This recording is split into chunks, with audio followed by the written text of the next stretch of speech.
show starts in 1 minute. Please remember to replace the speaker on the post when you leave the theater.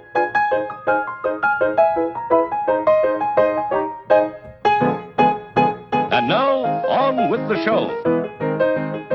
Hello and welcome to episode 79 of Saturday Matinee Theatre. It's brought to you by your friends at the LONGBOX CRUSADE. We are back in jolly old England in our recording studio set up deep inside of Sherwood Forest. I am your host, Jared Albrecht, the yard sale artist, and joining me as always is the Little John.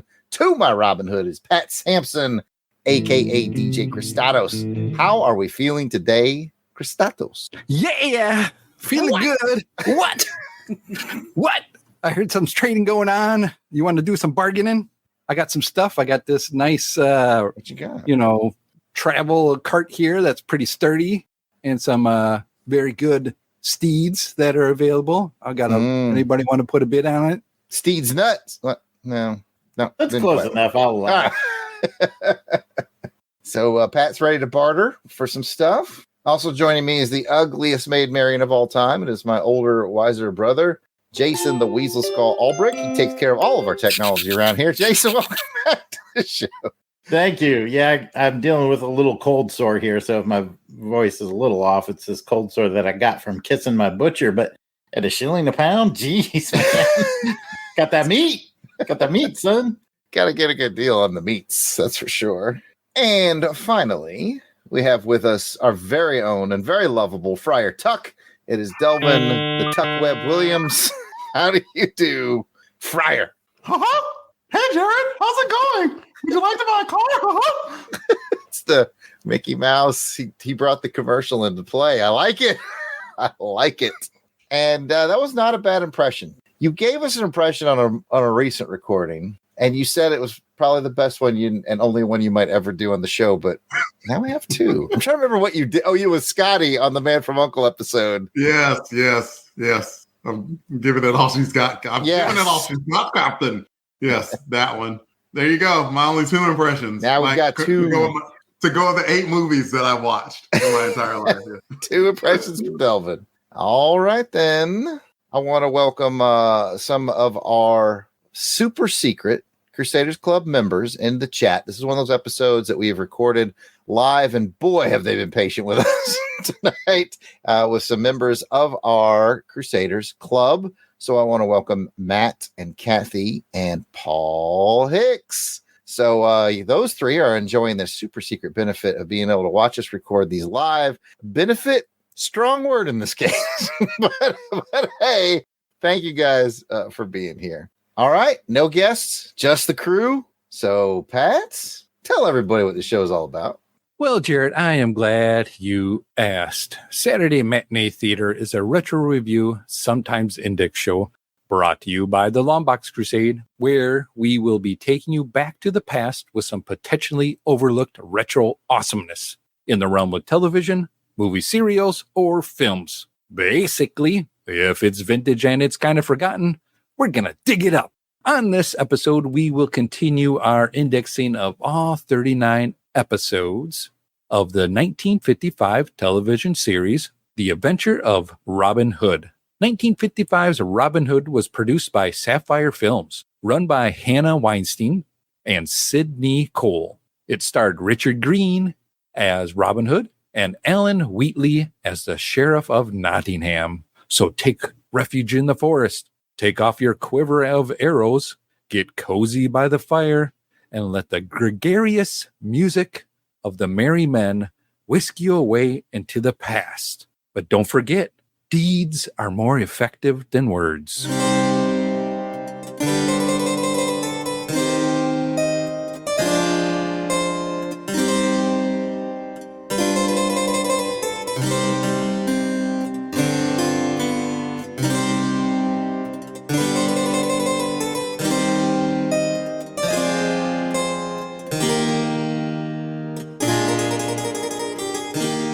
All right, folks, before we hand it over to our Friar Delvin for this episode's info, let's take a look, or as usual, a listen to a commercial that we've been playing at the time this episode was released back in 1955. This will help get us into the right time frame of mind, if you will, and transport us back to the 50s. This episode's commercial retro rewind is the Nash Rambler. Boy, oh boy, is she a dream? What style? A good looker, huh? A continental beauty. She's here. She is. It's a completely new idea in automobiles. The daring, dazzling 1955 Rambler, now at all Nash dealers. Never before has a car so fine been priced so low. Here's a whole new idea in styling. The rakish Continental look with plenty of room for the whole family. Here's a new idea in luxury. The new 1955 Rambler offers complete year-round air conditioning that warms in winter, cools in summer.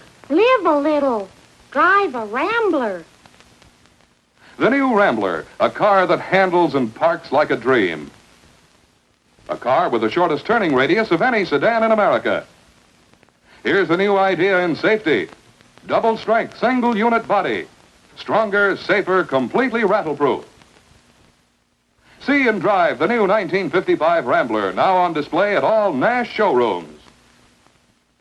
Still another reason why American Motors means more for Americans. See your Nash dealer. Get more car for your money when you buy.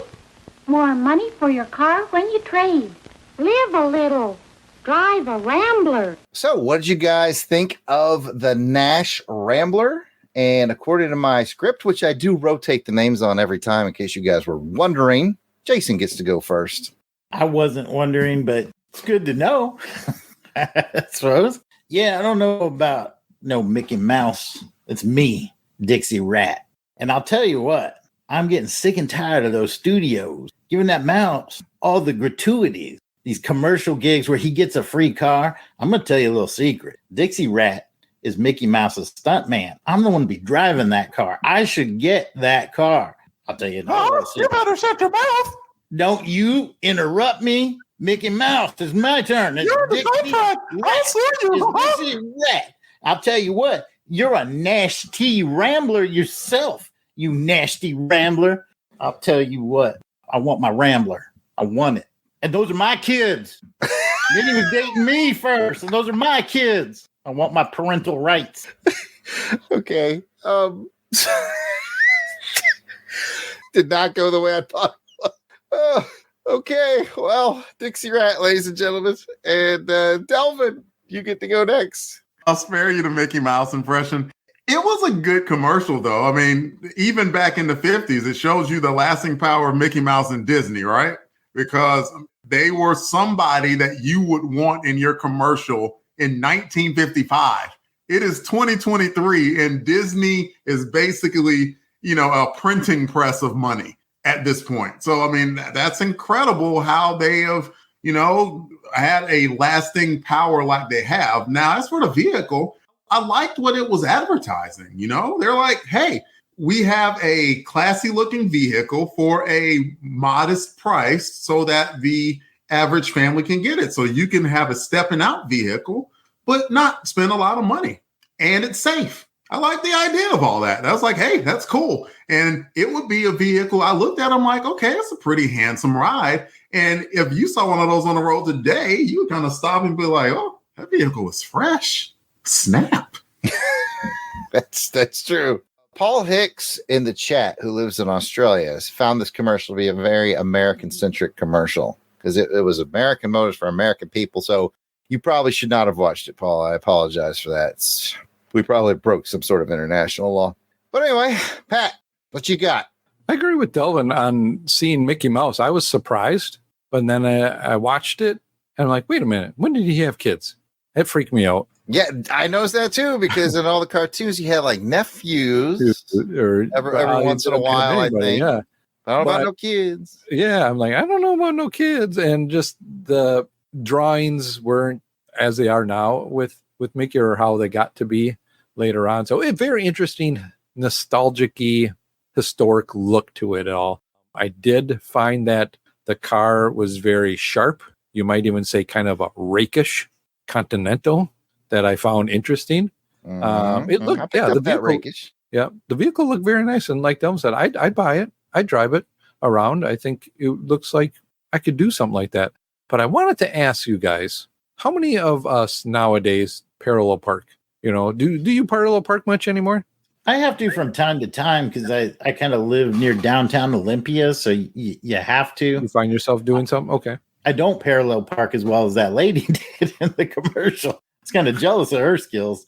I have to use my backup camera and everything. Because I don't think they teach that now or have you do that on the road test at all. Man, for whatever reason, and I agree with that, I don't think I had to parallel park during my driver's test, which was, oh my God, 30 years ago. But we had to reverse. And you know, I was terrible at reverse. Like the driver lady was like, okay, Dylan, go in reverse. And I mean, I did the thing and I put my arm on the seat and I looked back and I went about 0.2 miles an hour because I was afraid of going too fast in reverse. She got out of the car, walked back there and was encouraging you, come on, you can do it. But for whatever reason, I could parallel park like a mofo. Go figure. Who knows why? That makes no sense to me at all. But I could, like, for the most part, like I'd say, like out of 10 parallel park attempts, 8 out of 10 of them, I'm going to get a pretty good result. Yeah. 62%. Yeah. I think it's all in your lining up and your angles. It's all about the angles when you're doing it. Jared, when's the last time you parallel parked? Oh, man. I don't remember the last time I've parallel parked. I'll tell you this. I'm pretty good at it. Like Delvin, I'm pretty good at the parallel park, except in my car. Like my Scion. Okay. Yeah. I suck at driving it backwards. I've never gotten the feel for driving that car backwards. I don't understand it. Other people's cars I drive backwards better than my own car. Okay. All right. It's like the windows in the back have gotten smaller. I remember like learning how to drive on the old Dodge Colt Vista, and it had a pretty good sized back window. I think that helps. You know, you just had better view back there. I really have to rely on that backup camera these days. If there's something like blocking that backup camera, I got to go out and clean it off before I even try to parallel park. Well, I definitely enjoyed the Disney Nash mashup as well. One thing that I noticed that I thought was pretty funny is they did a great job of showing you the exterior of the car. And they even like went so far as to show like the safety, how it's built for safety and zones and all that. But did you notice every time they went to show you the interior, it was back to them animated kids. Yeah. On a, like, look how spacious. Like, that's not real life. Those are 2 animated mice. Two mice. 2 mice in the back of my Dodge Colt. There's no way that soda is sitting on that seat not getting bounced around. Yeah, they really took some liberties with that part. But no you know what? Seatbelts either. No seatbelts. Notice that. That's right. It was thoroughly charming. Very, like I said, early Disney, like, that's probably one of the earlier Disney like advertising mashup things that happened, you know. You know, we already commented about Mickey's design looks a little off. They have the 2 kids, which is not what we would remember today. So I'm certain that from there they started setting more standards for what he needed to look like and, you know, could he have kids and all that stuff. So it was kind of just neat to see that sort of first shot across the bow at the advertising. Probably a way to get some seed money for bigger, better things for Disney. Yep. All right. I think we have talked all about the Nash Rambler. Time to ramble our way to Sherwood Forest. And for that, it's Delvin, the episode info. Yes, sir. Episode 6 was titled A Guest for the Gallows. The original air date was October 31st, 1955. The director, Ralph Smart. The writer, Ian McClellan Hunter and Ring Lardner Jr., with guest stars Archie Duncan as Little John, Alexander Gage as Friar Tuck, and Robert Desmond as Will Stuckley. As a reminder, all 39 episodes are available on YouTube. We highly encourage you to watch this episode before proceeding with this podcast, because not only is it just more fun that way, but Jared is about to give a synopsis about this episode, and we're going to discuss it. Going to be some spoilers heading your way. So if you hadn't watched this episode, we recommend that you pause, go check it out on YouTube, and then come back to join our discussion. It's only about 26 minutes, so it's not that big of a time demand. For those of you who are watching along with us, we love to hear your insights. Don't forget to comment about the show on Twitter using the hashtag I'm following Robin Hood. And I know Pat's got the loot ready. Pat, go for it. Hashtag I'm following Robin Hood. Jason. Hashtag I'm a following Robin Hood. Jared. I'm going to channel Bob Dylan on this one. Hashtag I'm following Robin Hood. That was very good, and I'll close it out. Hashtag I'm following Robin Hood. And with that, let's turn it over to Jared for the episode summary.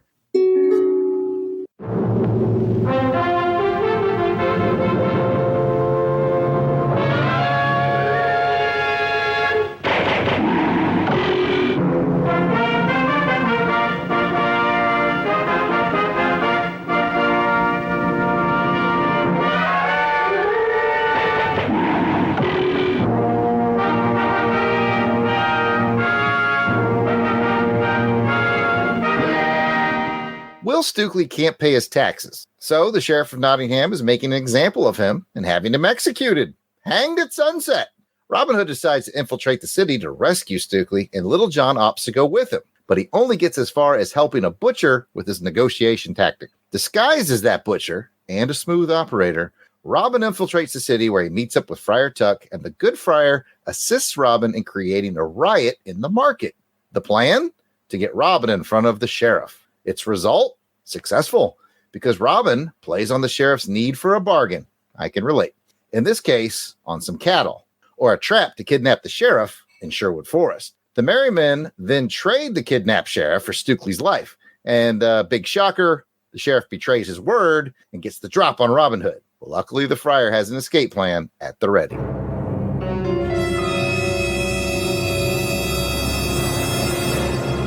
Okay, guys, highs, lows, and what does? It says we gotta go with Jason first. I'm hoping Dixie Rat does not make another appearance on the show, but we'll find out. Jason, Dixie Rat. No, I'm kidding. Round one. I'm gonna open up with a high.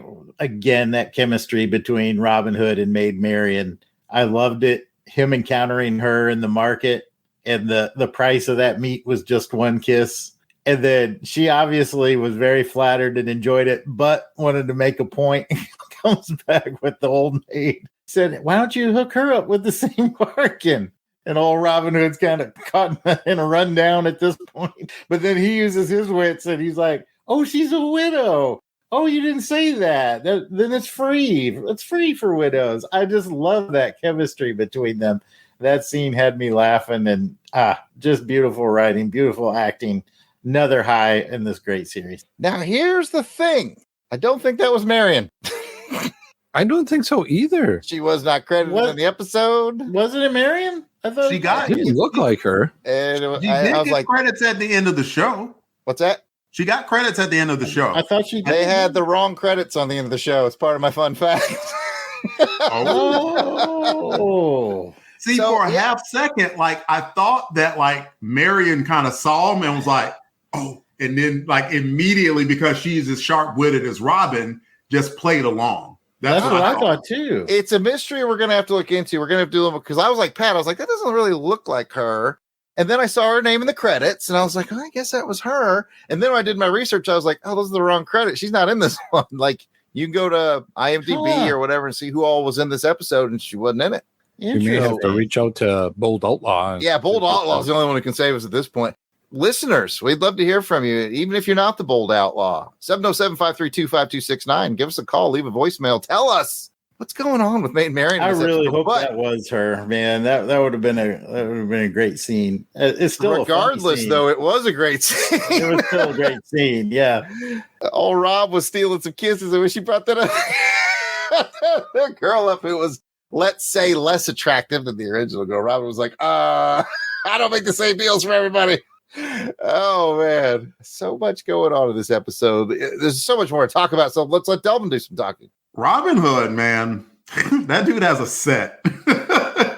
Like, just the general premise of, he was like, okay, I'm gonna go in disguise. He could have picked any other married man, and I know, of course, they're not gonna do that because the show isn't called The Other Married Man. It's called Robin Hood.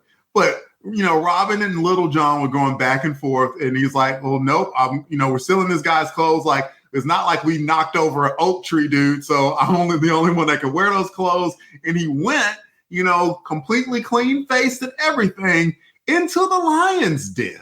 And then when basically, they had to put, the deal on the line and they had to exchange the sheriff for Will, like Little John, awesome number 2 guy, by the way. And I can talk about that in the second round.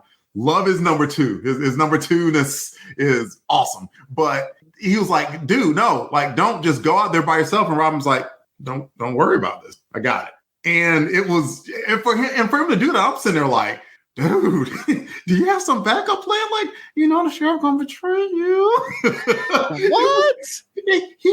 You have to have some stones. And I'm impressed by the stones on Robin of Locksley. He does have them stones. Pat, what do you think? I was impressed as well, too, with Robin and just going up there without any kind of disguise. Like Delvin said, I'm like, holy cow. And then he takes the butcher cap off or whatever and starts drinking the guy's wine and just right in his face. I'm like, doesn't the sheriff know who that is? I was wondering the same thing, Pat. Didn't see him before? Right. Like in the first episode, I was wondering the same.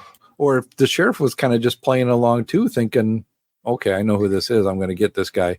But I found it weird that he didn't really know who Robin was. And so it was charming that how they were playing off of each other like that. It made me kind of dial back onto the last 5. I thought, has he gotten a good look at Robin yet? I don't know that he has. I couldn't swear to it either. Yeah. Yeah. I just remember that maybe didn't he show up there in the beginning to try to get the land back or whatever? But oh well. No, because that was another dude who sought the counsel of the sheriff, but I don't know if he did it in front of Robin. Okay. So the more I think about it, I don't know. They've come close, like in the forest. Robin's riding off and stuff, but I don't know. He's got a good look at him. And oh, by the way, I solved our own mystery. You can still call us and leave a voicemail if you want. Okay, so it was not our maid Marian. It was an actress named Jan Miller, and she was credited as the lass.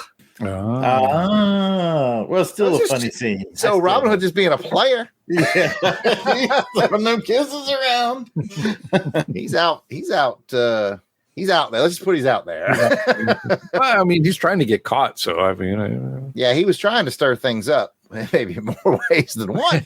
But yeah, he was. There's a lot going on in this episode, folks. So there is, and what I wanted to piggyback off of that is what Delvin was saying is that just the characters that were showing up in this, all of a sudden you saw Little John, and then you saw Friar Tuck later on, and just some of your normal characters that you would see. But I was like, wow, this is starting to be a good episode where you're getting the gang together now and they're starting to gel and have some fun. It was just really fun to see the tossing back and forth between him and Little John. I call him Little John Lestray or whatever, but I like. I see you taking more than one thing on your round, Pat. Yeah, probably did. I see you.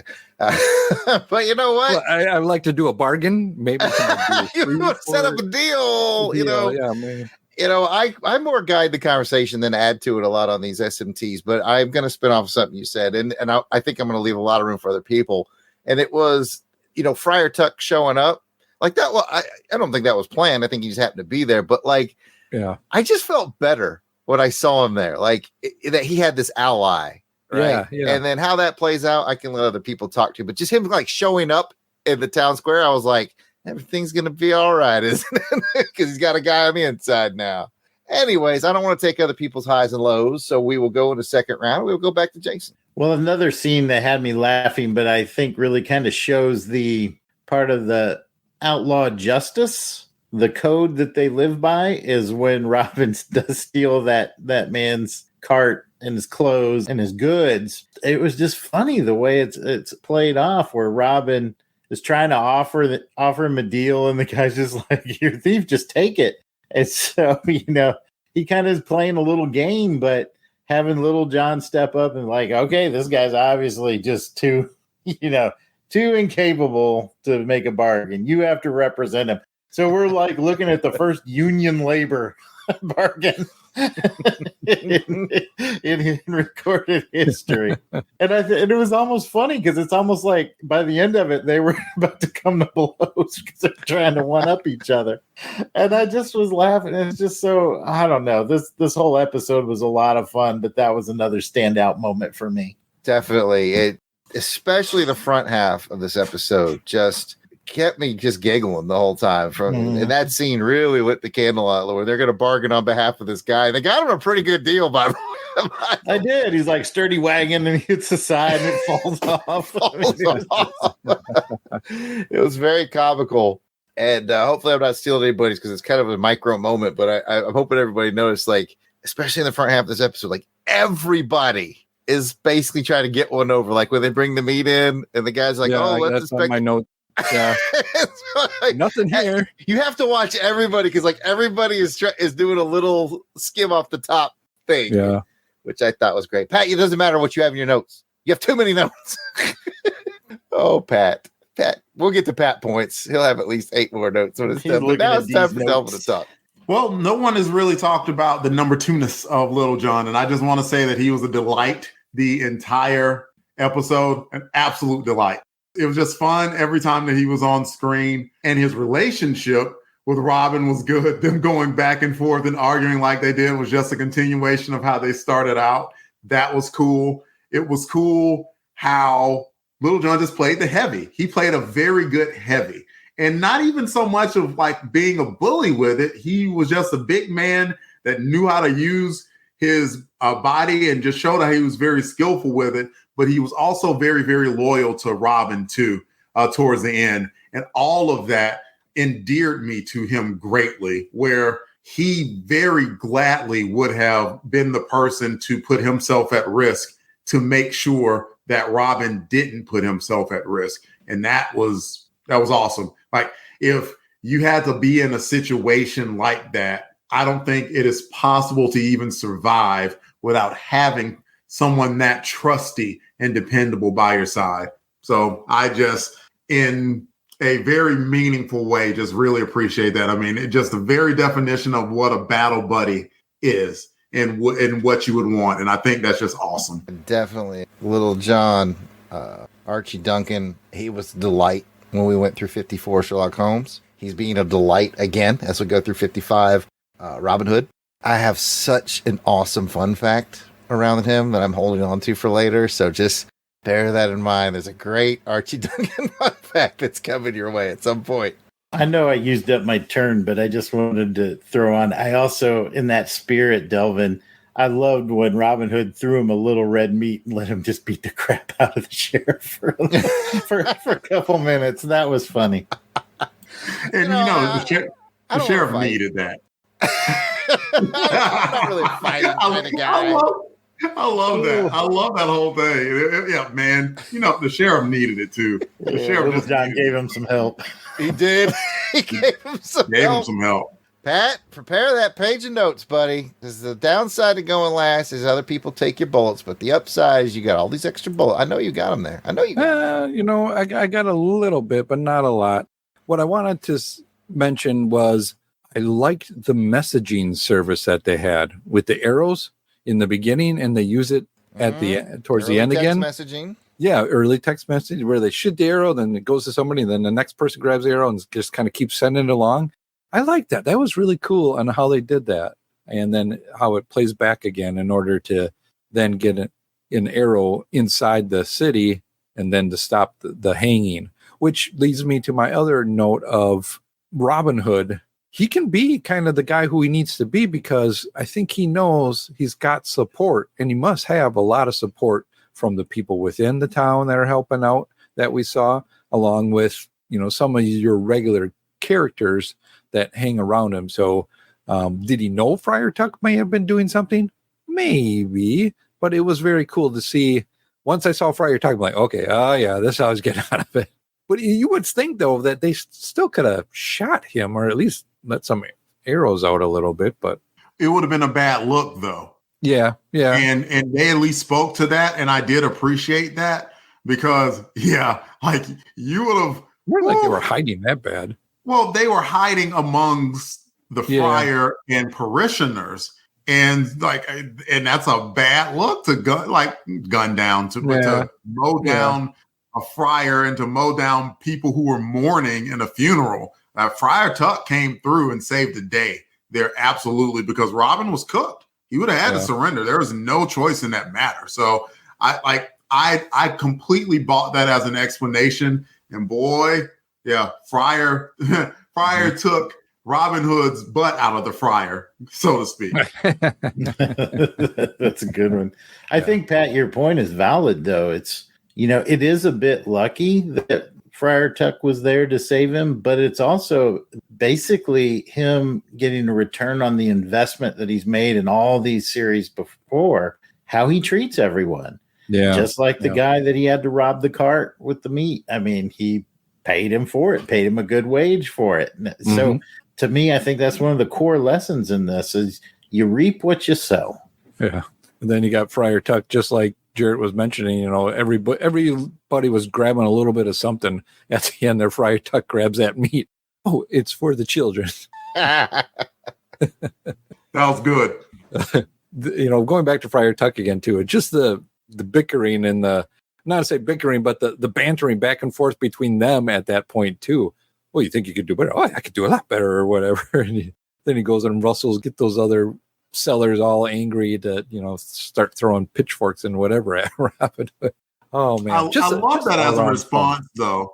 Like, the other sellers are like, he is underselling us. Let's beat his ass. It wasn't even professional at all. They're just like, we don't. But the Friar Tuck's like, yeah, you should go do something like that. But didn't you tell us not to? We shouldn't be like that. Oh, did I say that? I don't remember. Oh, it was fun. So the only thing that I want to add, and maybe it's more of a question, because we talked a lot about how Robin has this, even when he steals a cart, sense of fair play, and manages to steal a cart while probably still winning over the respect of the butcher, right? That butcher was ready to go, by the way. He was like, you just take it. Just take it. I'll go. Which made the scene even funnier. But he gets the sheriff to Sherwood, and he says, I think he says, you pay for dinner. We just take half of your money. And but he lied about how much he had. He said, well, if you're caught lying, then we take the whole thing. Now, my question to everybody is, was Robin telling the truth, or was he messing with the sheriff? Do you think he would have abided by that rule? Or not with the sheriff? What's not that? With the sheriff. Not with the sheriff. Well, I think not with the sheriff, in that he knew the sheriff was going to lie. But if an actual guy, like a guy they caught, and they said, give us half, and it was legit half, I think he would have let him go at it. I do too. Yeah. I don't think he, I think this was just for the sheriff. And I think the lesson was in the capriciousness of the system. It's like you do to the people. You are now in my world, and I can change the rules on you anytime I want. And he took him through the whole rigmarole. Oh, well, now you got to pay it all. Oh, but wait, you said you thought you only had 4, so we should give you 2 back, right? And he's just kind of walking him through this is how the people live under you all the time. And now you're here vulnerable to me, and I'm going to take you through it. That's the way I read it. That makes sense. Jason, that was an excellent point. I'm going to cut it out because I'm jealous that I didn't make it. Man, editors. I do it to you all the time, Delvin. Just put in half of it. Just put in a fart noise. And then Jason said, I'd laugh at it. It makes me laugh. It's good. Well, anyways, guys, at the end of the day, I thought it was a terrifically charming and fun episode. I thought it was really, really funny in the front half, and then still amusing, but sort of more of a adventure in the second half. So I was thinking it may have been a 2-parter the way it was going, right? Because it took so long to get to the hanging that I'm like, wait a minute, they're going to drag this out to a 2-parter, which would have been fine with me, right? I thought it would have been great for like a good 2-parter. I was surprised that it ended as quickly as it did. I was hoping for it to be a 2-parter. That's a good question, though. I wonder if we'll ever see a 2-parter. I don't know if that was a thing in 50s TV, because we never got one in Sherlock. So we'll just have to keep an eye out. Yeah, that's true. See if we get one. All right, folks. And with that, let's get into the fun facts with Jared, or the confusing facts with Jared. And so we all noticed Maid Marian's name in the credits. And then when I looked it up, I discovered the credits were wrong. And I thought, well, how did that happen?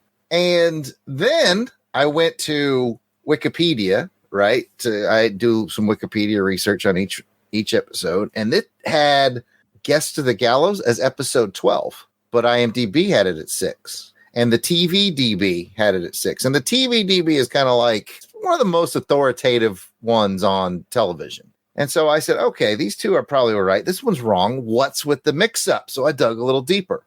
What I found is most probably, a lot of this is kind of a little bit lost at time, but most probably I think what we have is what I call VHS shenanigans. I think when they started releasing these on VHS, and oh, by the way, if you watch this one carefully, you can tell this one was digitized from a VHS copy, because there was a point where it did, Jason's nodding his head. There was a point where it did that. I was looking for my tracking device. Yeah, that little VHS, you could tell it was tracking.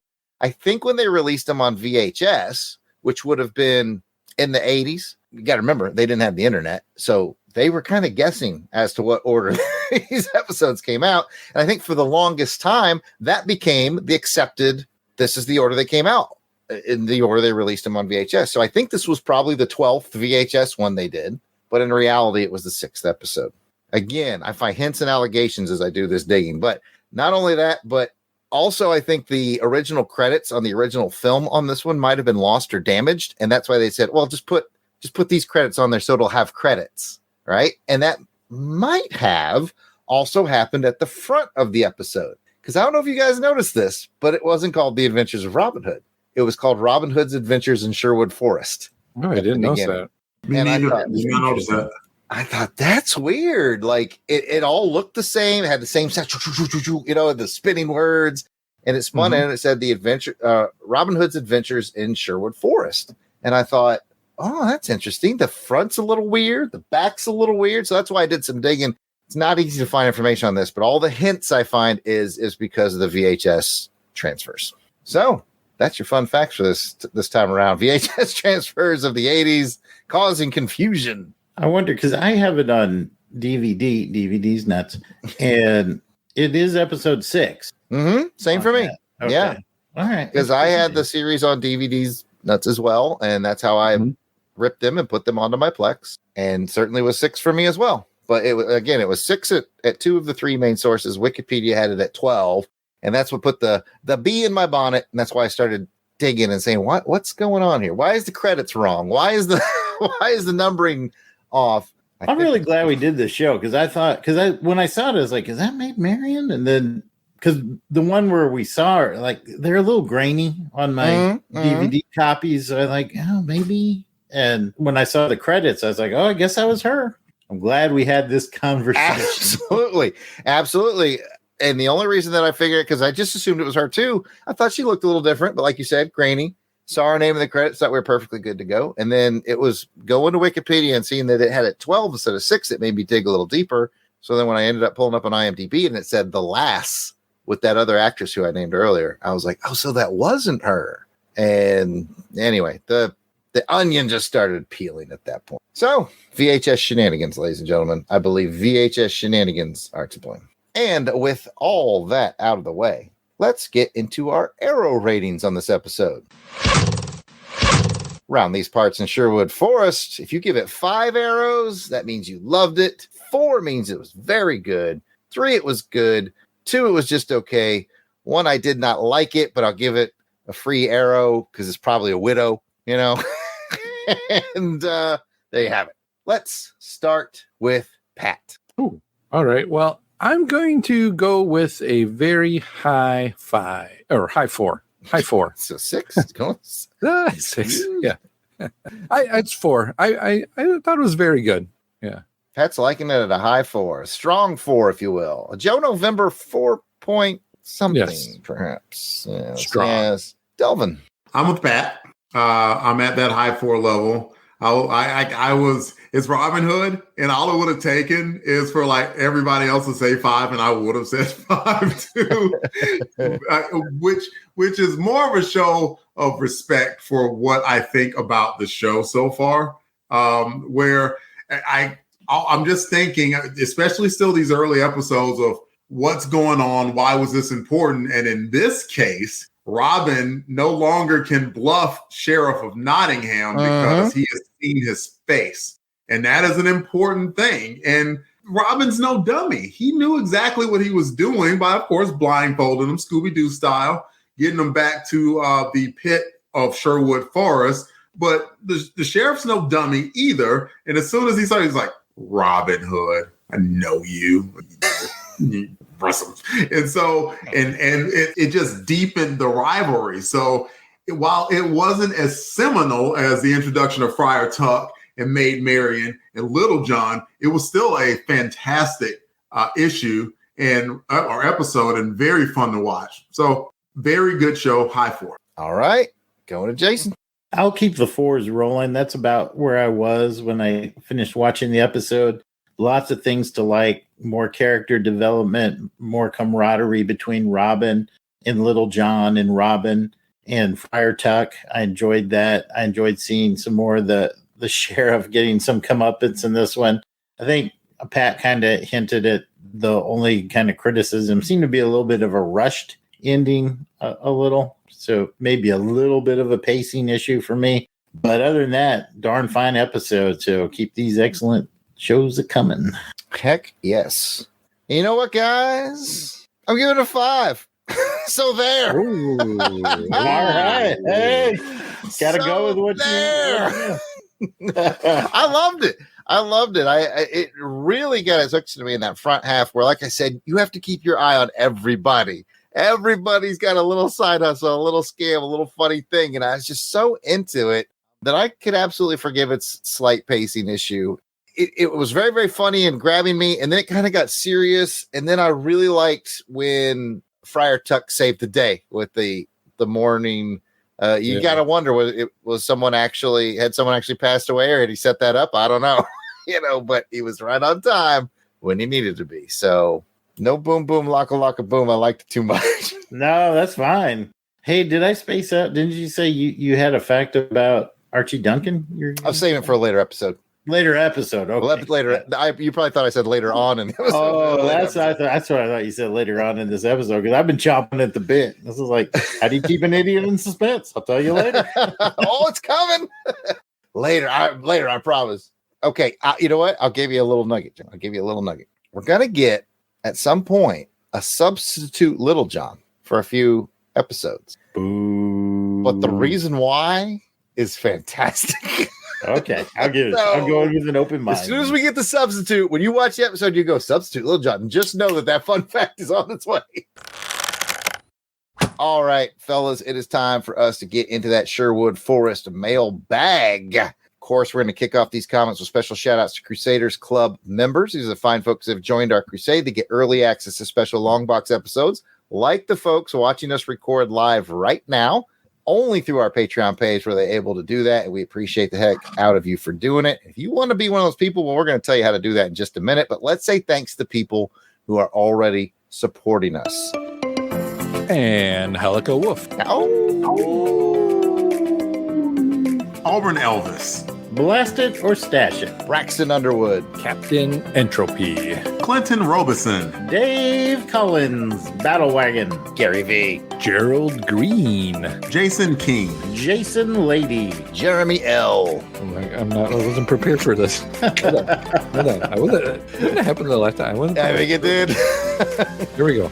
Jim Jarman. I hope you like Jim Jarman too. Jim Meal. Joe Thomas. John Watson. Josh Strickland. Candace Ward. Captivating Kathy Bright, the MVP. Watching in the live chat. Matt and Lissy Paso. Watching in the live chat. Mark Ross. Maxwell Traver. Miranda W.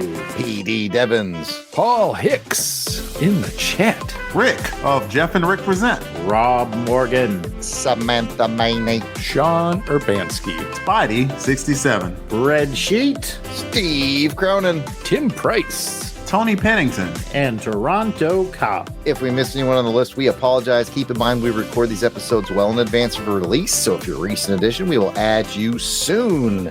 Always let us know if we missed you by sending your hate-filled emails to contact@longboxcrusade.com, and Pat will personally get it straightened out. You might be asking yourself, how do I get on this behind-the-scenes stuff? Have people got to see you record this live? Those lucky ducks? How do I get involved in all this? Well, it's easy. Go to patreon.com/longboxcrusade for as little as $1 a month. You get access. That's a lot of meat. That's a lot of meat, Jared. You get all the meat. You get the cart. You get the outfit. I'll give you a kiss. This is all Jason's good. kissing everybody. $1 a month gets you in the door. Of course, you can give more if you like, but hey, we're just happy to have you as part of the Crusaders Club. Come check it out. It is a whole box full of great people in there. We have a lot of fun over on the Patreon page, giving chats and discussions, and I think they picked the X-Men issue again. For a minute there, Star Wars and X-Men were neck and neck, and I was like, finally, we're going to break free. Nope, X-Men. Keep it rolling. Keep it rolling. X-Men forever. Now, if you don't have any extra money laying around, times can be tough. We know that. You might be on a budget. You can still help us by writing a review for wherever you hear your podcast, or going over to YouTube and give us a subscription over there if you wouldn't mind. We are at Longbox Crusade over there, and we would love to have your support on YouTube as well. And that costs you nothing but a little clickety-click, click, click. You click it, Jason will give you a kiss. That's not the same deal for everybody. That's right. Depends on which of you clicks it.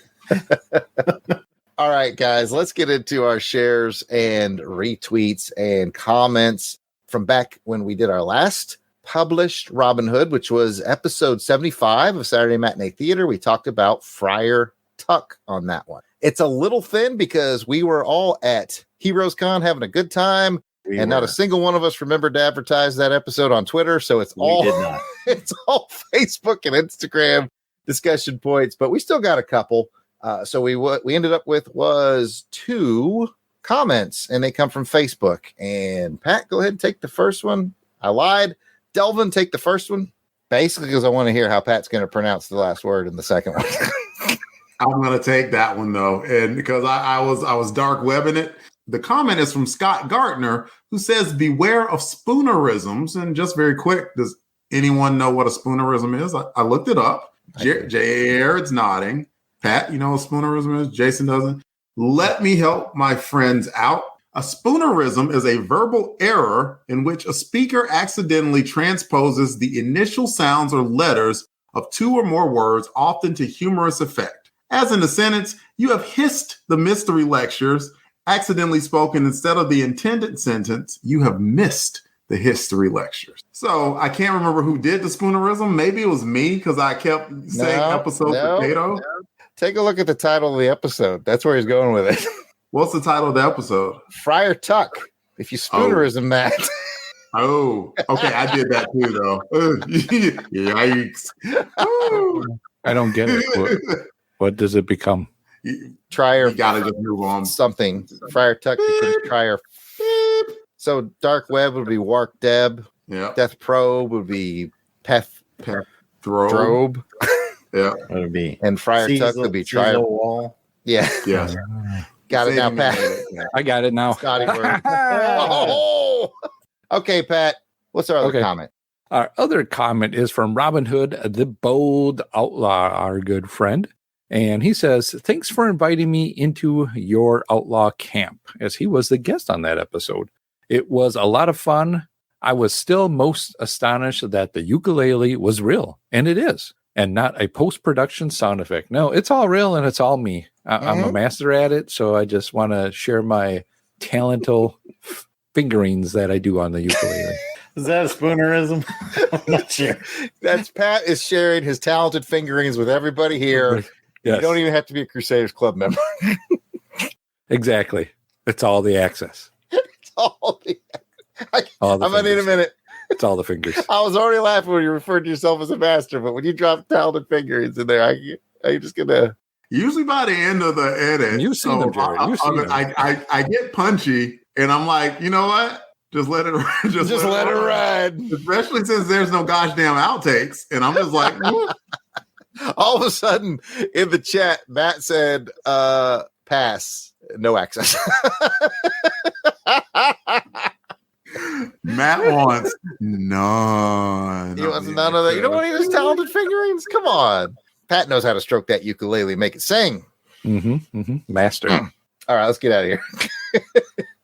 Guys, that's just about it. If you want to leave us a voicemail to, say hi, thoughts on the show, inquire about Pat's talented fingerings, that's 707-532-5269, 707-532-LBOX. Make it sexy, boys. Pick up the phone.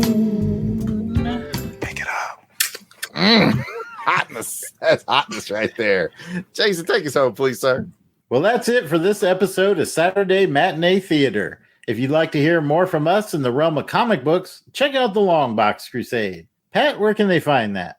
Well, Jason, I am glad you asked. You can find us on Apple Podcasts, Google Play, and all of the podcatchers out there. Just go looking up Longbox Crusade or go to www.longboxcrusade.com. You can also find us on Twitter, Facebook, Instagram, and at YouTube. So be sure you go out to all those places, look up at Longbox Crusade, and subscribe us, like us, do whatever you do to be a part of this fun and become part of the LBC family. We really would like to see you there. Oh, thank you, Pat. And if you want to hear us on our track through all things James Bond, you can check us out on Her Majesty's Secret Podcast. Jared, point the way. I will do just that. Chris Walken wanted to do a thing. I'm going to bring him in. Told me he'd be brief. Come on in, Chris. Hey, fellas, I've recently gotten into kayaking. Bet that dark web knows where this is going. Happiest with the I get it. Yeah, here we go. Go ahead, dark web. Do the punchline. But the other guys. Well, I want to hear from you. Just do So it. are you happiest with the paddle, Chris? I'll see you guys next time. You're not going to even advertise us? Just He told me he was gonna. We're You gonna said have to fall for one of these before he'll help us out. You said he was going to be brief, but I didn't expect him walking in with just briefs on and a paddle. Well, he's Chris. He does what he wants. Anyways, guys, if you want to check out our James Bond show, we are on the Apple, whatever they call their podcast thing these days. Point your podcaster to On Her Majesty's Secret Podcast. You will find us there. You can go directly to the source, which is www.secretpodcast.podbean.com. And if you want to chat with us about it, we are on Twitter at OHMSPod. Thank you, Jared. And if you'd like to chat with us online, we can be found at Delvin. Kick us off. You can find me on Twitter, DEE_RAY1977, Instagram, Delvin Ray. What about you, Pat? Well, Delvin, I'm glad you asked. You can find me on the Twitter at Christatos01. Jared? I am Yard Sale Artist on X/Twitter, Facebook, and Instagram. And you can find my artwares at www.theyardsaleartist.com. And I can also be found at a random exit eating authentic Mexican food. We got the super special plate, me and Pat both. It was like $15. You got one of everything. It's incredible. Look for us there. I know it has no name. It's off the exit off 85. You'll know it when you see it. You'll know when you see it. It was special. awesome. What? Yeah, $15. It was called the super special. You got like a burrito, an enchilada, a tostada, a taco, a stuffed chili. Oh God, it was good. Son of a gun. That's all the access right there. Yeah, it is all the access. All right. Jason, you have got to go ahead. No, I'll just take it from here and just say you can find me at Jason Albrick on Instagram or on the thread. Thanks for joining us for this episode of Saturday Matinee Theater. Be sure to join. It's highlighted too. Ruh-roh. Alert. Be sure to join us because our next episode is our 80th episode celebration. You know what that means? We're going to celebrate another 10 episodes the same way we always have by watching a retro movie, and we're going to chat about it. And this time it's Delvin's choice, so it could be anything. The meetup location, the LBC Drive-In. Let's all go to the movies. Let's all go to the movies. Let's all go to the movies and have ourselves a treat. Dude.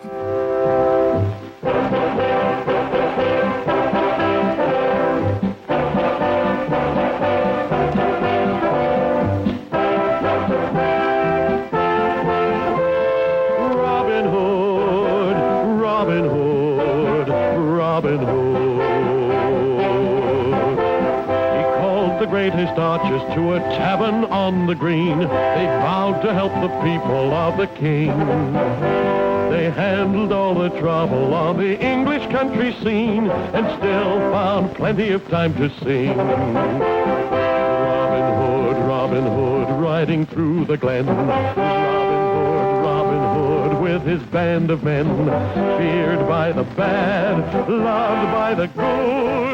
This film has been flown to the United States via Pan American World Airways. Robin Hood.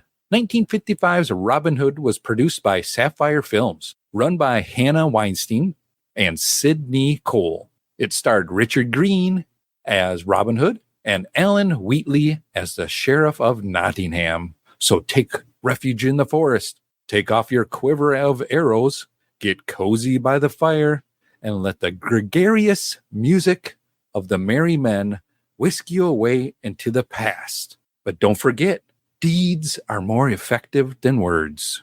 Meow, meow, meow, meow. He got gregarious on episode 6. He got it. This is the best night ever. I felt like it was pitching a no-hitter. I was like, I know, right? I was like, don't look at him. Oh,